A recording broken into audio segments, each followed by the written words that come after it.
This example comes out of lesson 1.1. It's the challenge of these maps that have a scale factor. So we're told a map has a scale of 1 to 4,500,000.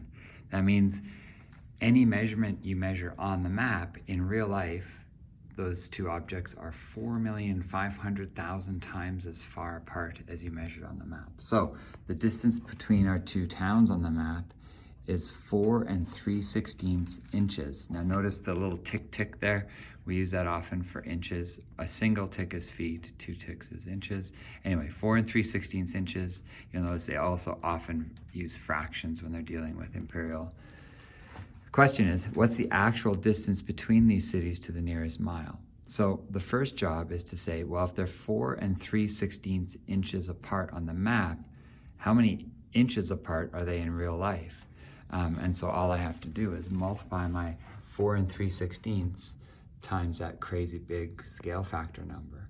And so what that tells me is that these towns are 18,843,750 inches apart. Now, you can see why we don't use inches to talk about how far towns are apart from each other, because that's a pretty ridiculously big number. So now my job is to change that into miles. We don't have on our formula sheet a direct conversion from inches into miles, but we can change inches into feet and then feet into miles. And so this ends up being a two-step problem.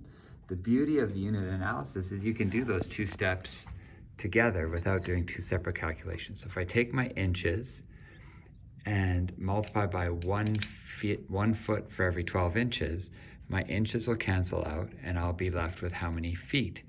But if I then take that answer and I say that 1 mile has 5,280 feet in it, notice I now have feet top and bottom, and they cancel out, and my unit left over will be miles. So if I can just figure out what's 1,884,3750 times 1 divided by 12 and divided by 5280, I'll see that my answer is a more reasonable number, 297.4.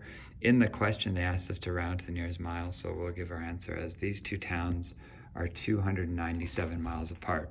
Quite a bit more convenient than somebody telling you they live 18,843,750 miles away from you. So the two-step conversion works just as well in unit analysis, as long as you make sure you're canceling out the units you don't want and ending up with the units you do want on top. The scale factor was just as simple as multiplying that great big number times the distance between these two objects on the map.